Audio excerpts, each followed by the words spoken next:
Saya setuju sih dengan kakak ini yang bilang bahwa untuk hospital kayaknya agak logis ya kalau misalnya kayak pembedahan gitu, apalagi operasi besar ya. Dokternya itu datangnya jam 8.30, ini baru jam 7.25. Kita masih nunggu 1 jam. Ini padahal udah tidur lumayan. Berobat di Malaysia, kenapa lebih menyenangkan? Ternyata ini jawabannya, sahabatku semua. Yang dimana mungkin kita sering melihat orang Indonesia kenapa lebih memilih berobat ke Malaysia. Lebih-lebih kalau daerah tersebut dekat dengan Malaysia. Mungkin penyebabnya di antara salah satunya, kalau mau berobat ke Jakarta, tiketnya itu juga cukup lumayan mahal. Di Indonesia, misal kata kita tinggal di Sumatera, mau pergi ke Jakarta, tiketnya kadang-kadang lebih murah pergi ke Malaysia, sehingga orang Indonesia yang berdekatan dengan negara tetangga lebih pilih Malaysia.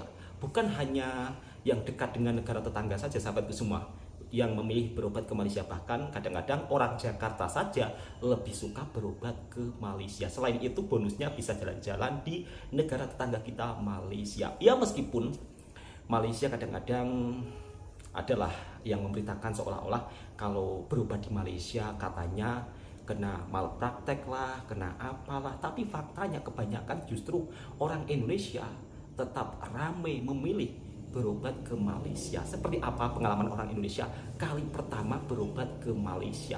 Kenapa Malaysia selalu jadi pilihan destinasi wisata kesehatan? Bukan hanya sekedar wisata kesehatan saja, sahabat semua, tetapi juga wisata street foodnya, wisata suasana kotanya. Malaysia selalu jadi pilihan utama. Kita simak dan kita reaction videonya bersama-sama.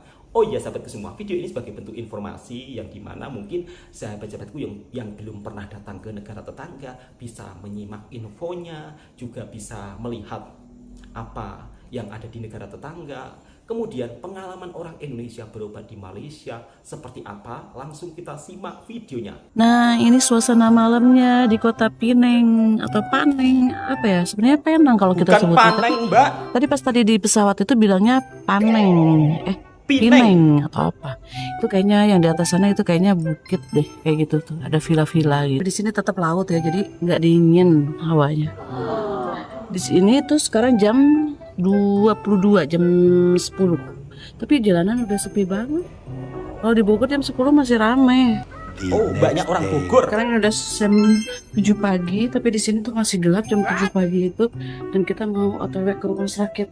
Sekarang kita udah di dalam Grab dan menuju ke rumah sakit Iceland Hospital.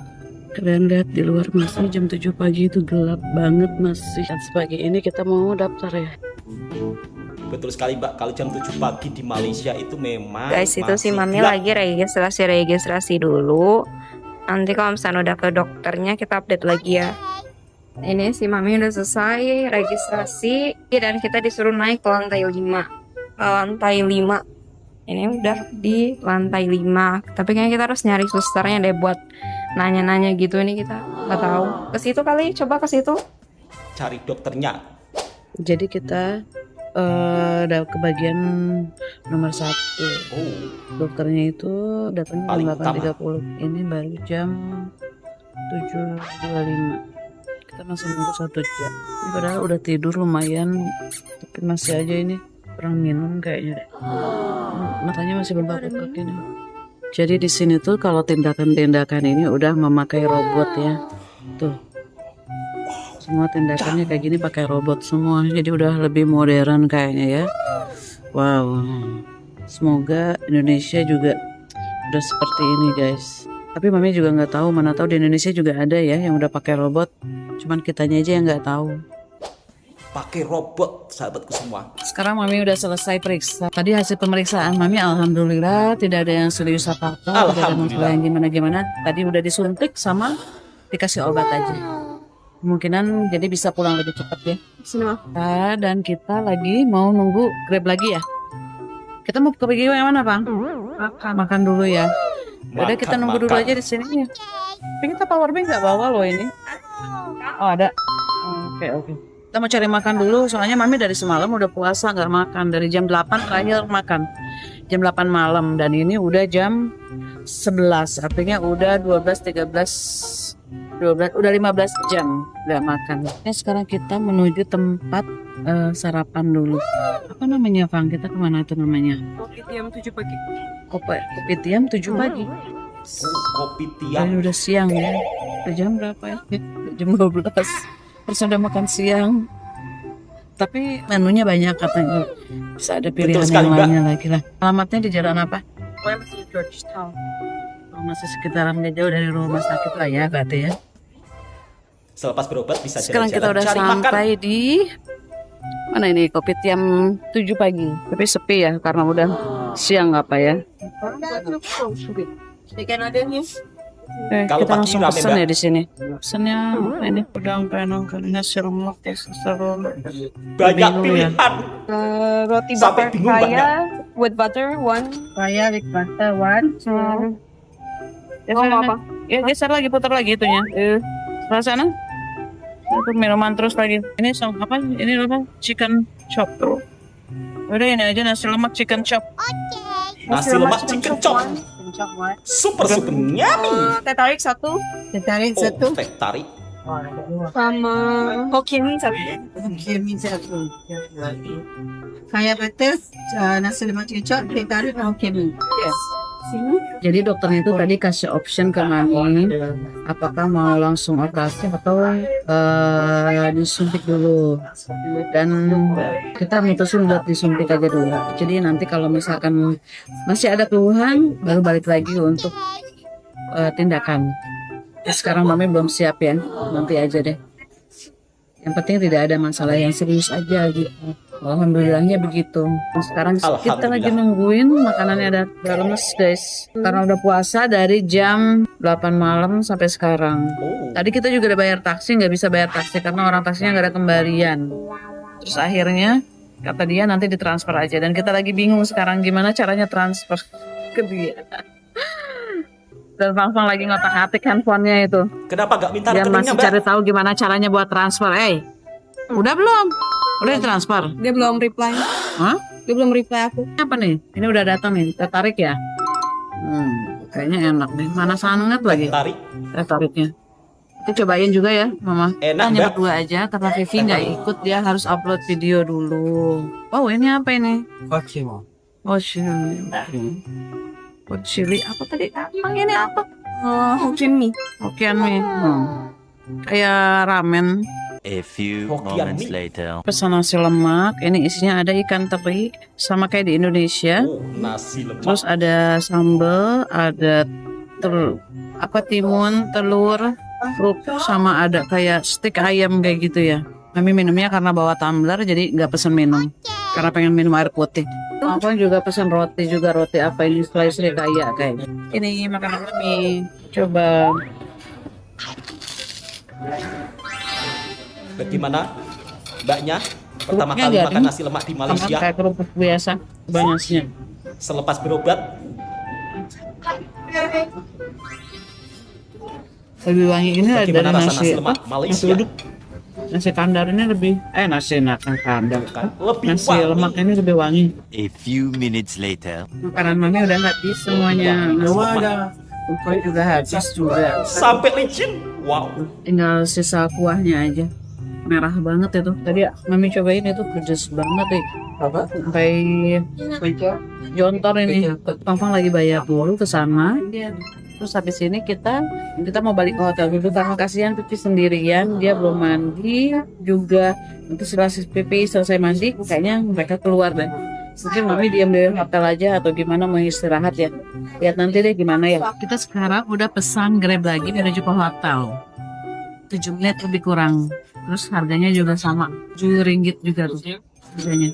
Kebetulan kita punya uangnya pas-pasan banget 7 ringgit. Dan kita juga tadi masih punya utang sama tukang taksi.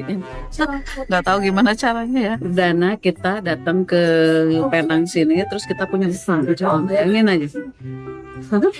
Memalukan sekali kita punya utang. Tapi itu atas requestan drivernya juga. Bukan kita yang mau, karena dia nggak punya kembalian, terus dia juga lagi ada urusan gitu. Terus kita udah usaha nuker uang kecil kayak gitu di sekitaran sini nggak bisa, pada nggak mau mereka. Dan supirnya juga tahu, makanya dia bilang ya sudah, katanya nanti aja transfer aja. Kita juga bingung, nggak tahu caranya gimana mau transfer ke dia. Bilang kan rekening kita berbeda. Apakah nanti mau titip di hobi aja kali ya uangnya ya, suruh dia ngambil, atau pas kita pulang ke bandara kali minta sama dia aja yang ngantar gitu. Kan ada nomor kontaknya ya. Nah, nanti kita tinggal tambahin aja dari situ aja mungkin ya. Aku beliin si mami kelapa biar dia stop bengkak mukanya selamatanya. Coconut Malaysia. Ini harganya 450 RM. Bisa pakai QRIS. Coconut Malaysia Iya. sama untuk harga air kelapa antara Indonesia dan Malaysia, Mbak. Dan Waduh, biar mami nggak kok sampai pecah seperti dehidrasi, itu? boy. Mami ini, ups. Ini ada kelapanya. Yang situ tuh Airnya sedikit. nggak tahu kenapa. Kan butuhnya airnya. Gak ada kipas gitu, nggak ada. Ada.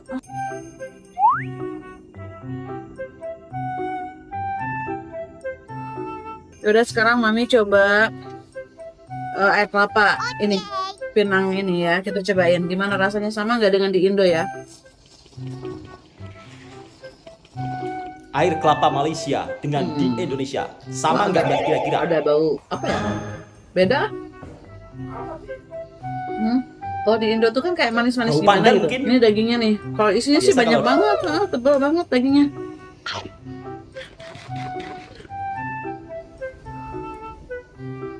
Kayaknya lebih enak Indonesia deh. Di Malaysia untuk harga kelapa muda ya Enggak juga sih, di Indonesia juga kadang-kadang ada yang nggak enak ya. Ya mungkin Tergantung karena buahnya kayaknya. Seger sih minum itu kan kelapa tuh. ya seger Ini Mbak, katanya tapi kue sama yang saja tadi Mbak, ini saya ya? rasa. Kalian dulu ya. Kalau ada perbedaan Tapi tadi aku buka. mungkin sedikit. Oh, ini kue apa namanya? Laksa pau Ini? sama Portugese tart. Oh, ini yang lapa. Apa? Portugese tart. Ini Tart. tart ya. Kayak ini aja, ini mah kayak kue apa? Emang. Yang di Indonesia. Coba, tapi kita cobain.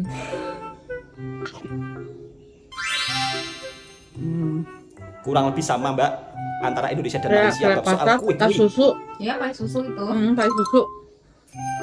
Cuman kalau ini lapisannya ini kayak untuk apa? Tulisan gitu ya.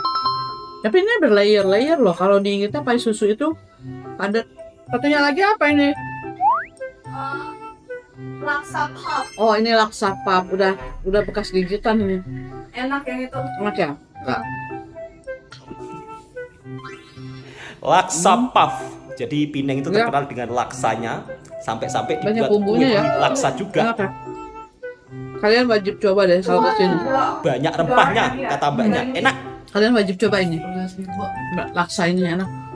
Berapa? 12.000. 12.000. Enak kok. Tuh kan, Enak. Nanti bawain makanan kan apa buat harganya Igi cuma ya? 12.000 tapi enak. Aku juga beli. Oh, udah beliin buat Igi. Oh. Tadi mami soalnya tidur. Mama tadi jalan-jalan. Igi beliin ini. Terus apa lagi? Apa ini? Biskuit. Biskuit strawberry. Kok ini kayak yang di Bogor? Bisa Kayak yang di sebutan apa? memang kalau di Malaysia. Cimori itu. Iya. Berobat sambil jalan-jalan, Wow, ini permen apa? sambil Wow, menikmati ini seneng kuliner ini. di Malaysia. Sini apa? Ini juga, permen juga lagi. Yang ini beda, ada isinya yang warna pink. Oh, dalamannya ada isinya. Oh, ini katanya ada isinya. Terus apa lagi? Yang Milo beda kan isinya. Oh, susu Milo juga. Terus Milo. Milo juga lagi. Oh, oke. Gigi dapat oleh-oleh nih dari Fang Fang nih. Nanti kita lihat Milo, lagi ya, ada nggak yang Malaysia. bisa dibeliin sama Gigi. Apa itu minuman apa? Siangnya sama Coco mau. Ini. Mau. Iya. Oke. Sekarang kita mau siap-siap mau pergi makan di luar karena nggak mau GoFood lagi hari ini. Kami masih tetap pakai baju yang sama karena menghemat baju. Kita lihat suasana sore di sini. Kita dari lantai 16. Iya, ini jam 7 malam. Jam 7 malam tapi kayak gini di sini. Kalau di Indonesia 7 malam udah malam banget. Sekarang kita udah di dalam Grab dan kita menuju Betul sekali. langsung ke mall apa tadi namanya? Gurney Paragon. Apa? Gurney Paragon. Gurney. Gurney Paragon. Gurney Paragon. Tuh kan masih terang jam 7 ini. 7 malam lebih, jam 7 berapa ini? 7.0 berapa? 7.03. Masih terang. Nah, ini dia mallnya udah sampai, Gurney Paragon Mall. Beda dengan di Indonesia. Siapa turun? Ya karena kalau Jakarta kan ibu kota, kalau Penang ini kan kayak Itu bagus. kayak apa ya? Ini kayak Aeon aja ya. Tuh, ini Sephora. Terjawab sudah kenapa orang Indonesia memilih berobat di Malaysia. Karena fasilitas di Malaysia kita juga bisa melihat sendiri sahabat semua, yang dimana rumah sakit di Malaysia sudah menggunakan teknologi yang begitu sangat modern. Bahkan untuk pengobatannya menggunakan robot. Dan mbak-mbaknya yang daripada Bogor, Jawa Barat berharap suatu saat nanti rumah sakit di Indonesia juga bisa menggunakan teknologi tersebut. Mungkin sebagian rumah sakit Indonesia juga sudah ada mbak, tapi itu mungkin hanya berada di kota-kota besar. Dan kita juga bisa melihat ya, kalau berobat di Malaysia itu enaknya bisa jalan-jalan, cari makan, street foodan. Mungkin itu yang menjadi nilai plus tersendiri. Selain itu, kalau kita lihat terus ya, pelayanan dokternya juga membuat mbaknya daripada Indonesia sangat puas, yang dimana dokter juga berdiskusi atau bermusyawarah dengan pasien. Kata siapa? Kalau dokter di Malaysia itu asal-asalan langsung ngambil keputusan. Seperti kemarin ya, di podcastnya Dr. Richard ada salah satu orang Indonesia yang katanya korban malpraktek di Malaysia. Apakah itu benar? Kalau memang itu benar, kenapa nggak dilaporkan saja? Padahal itu kalau dilaporkan juga akan terkena tindakan. Namun di sisi lain, cerita positif orang Indonesia berobat di Malaysia itu lebih banyak sahabatku semua. Seperti video pada kali ini, langsung kita simak dan kita lagi bersama-sama. Saya setuju sih dengan kakak ini yang bilang bahwa untuk hospital kayaknya agak logis ya, kalau misalnya kayak pembedahan gitu, apalagi operasi besar ya, itu nggak melalui persetujuan tanda tangan dulu. Karena pasien itu ya, even yang cuma medical check up aja ya, karena kemarin saya juga habis dari rumah sakit Sunway yang masih grupnya Sunway itu di Penang ya, untuk pemeriksaan aja itu udah harus tanda tangan persetujuan. Kalau nggak tanda tangan persetujuan bagaimana? Siapa yang tanggung jawab untuk pembayaran juga? Dan agak nggak masuk akal juga sih. Dan kejadian ini anehnya kok nggak langsung dilaporin kalau misalnya terjadi kejadian oknum dokternya seperti itu gitu loh. Jika ada kesalahan di oknum dokternya, harusnya pasiennya itu langsung laporin ke pihak rumah sakit hospitalnya, apalagi grupnya Sunway gede. Terus terang, sebelum kejadian podcast ini, saya juga sempat booking lewat agent healthcare untuk kontrol ke salah satu dokter ya di Penang, di Sunway ini. Dan pengalaman yang saya alami sendiri ya untuk rumah sakit ini cukup profesional dan benar-benar kayak ya nggak sekedar cari duit sih rumah sakitnya. Bahkan boleh dibilang dengan harga yang kita bayar kita mendapatkan suatu treatment yang cukup baik ya, dari fasilitinya, dari birokrasinya juga nggak bebeli-beli kayak rumah sakit di Indonesia. Bahkan ada diagnosa yang dimana saya di rumah sakit Indonesia saya didiagnosa ada sekitar 7 benjolan. Bahkan di sini cuma kedetek ya, setelah diperiksa detail ternyata miom saya cuma 1 gitu. Dan ternyata setelah di USG juga kemarin yang saya dinyatakan ada lipoma juga benjolannya di USG ulang nggak ada gitu loh. Jadi memang kita harus cari second opinion sih untuk dokter sih. Jadi jangan trust in one doctor ya. Jadi memang tapi kalau misalnya untuk pembedahan, kalau misalnya sebagai pasien pun kita nggak setuju, saya rasa dokter nggak akan langsung ambil tindakan operasi gitu loh. Tentu itu harus melalui suatu persetujuan dari pasien.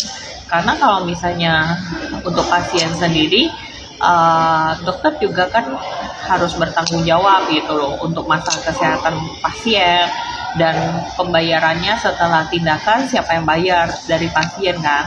Nggak mungkin sih, jadi harus ada klarifikasi lanjutan, dan pihak rumah sakit juga perlu melakukan klarifikasi.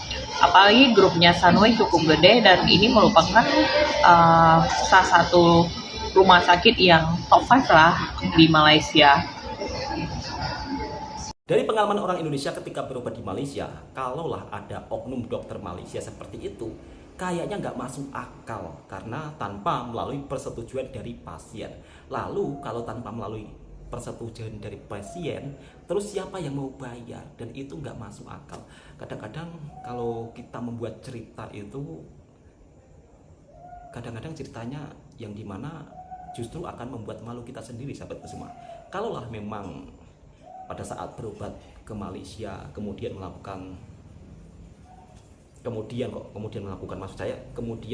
dokternya melakukan tindakan tanpa persetujuan, kenapa pada saat itu nggak langsung lapor saja? Kenapa harus pulang ke Indonesia kemudian membuat cerita seperti itu? Kenapa nggak harus pada saat kejadian seperti itu? Dan banyak juga bercerita ketika banyak berobat di rumah sakit yang sama, justru banyak mendapat pelayanan yang sangat bagus. Ya mudah-mudahan semoga ada klarifikasi daripada video tersebut sehingga kita juga bisa mendengarkan hal-hal yang kiranya itu mungkin tidak benar, dan mudah-mudahan saja klarifikasi tersebut juga segera cepat supaya kita juga tidak bertanya-tanya sebagai netizen. Tapi faktanya di sisi lain, orang Indonesia ketika berobat ke Malaysia justru mendapat kenyamanan yang begitu sangat luar biasa. Bahkan pelayanannya sangat ramah tamah. Dan faktanya orang Indonesia justru banyak yang berobat lagi ke Malaysia. Ini menunjukkan bahwa kualitas pelayanan di Malaysia begitu sangat bagus. Assalamualaikum warahmatullahi wabarakatuh.